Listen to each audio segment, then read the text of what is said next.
Hello guys! It's me again, ang inyong Ate Rhea. Tara, samahan niyo ulit ako sa aking vlog again and again and again. For today's video nga ay papakita ko naman sa inyo ang isa sa mga produkto dito sa Tibagin, ang pagdadaing at pagbibilad ng tilapia. Alam niyo ba guys na isa sa kabuhayan dito ng mga babae ang pagdadaing ng tilapia?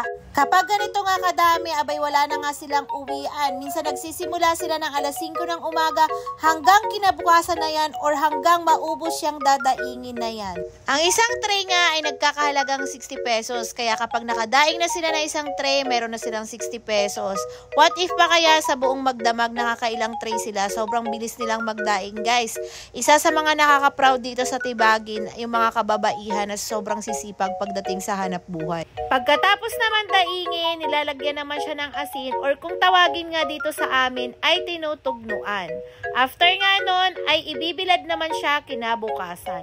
Sa pagbibilad naman ay nakabase nga dyan kung ilang peraso yung nabilaran mo na cupping or yung pinagbibilaran nila dyan. Yan naman yung bilang ng kanilang pagbabayad dyan sa kanilang bilad. 3 piso, 4 na piso naman ang halaga ng bawat isang cupping. Kaya kung naghahanap kayo ng tuyo or daing na tilapia, yes, meron po dito sa Tibagin, kaya pumasyal na kayo at bumili na kayo dito. Magdala kayo ng pera dahil cash basic lang po dito, wala pong utang.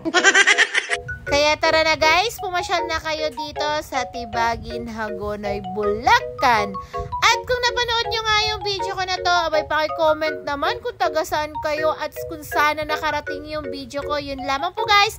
Thank you for watching. Bye-bye!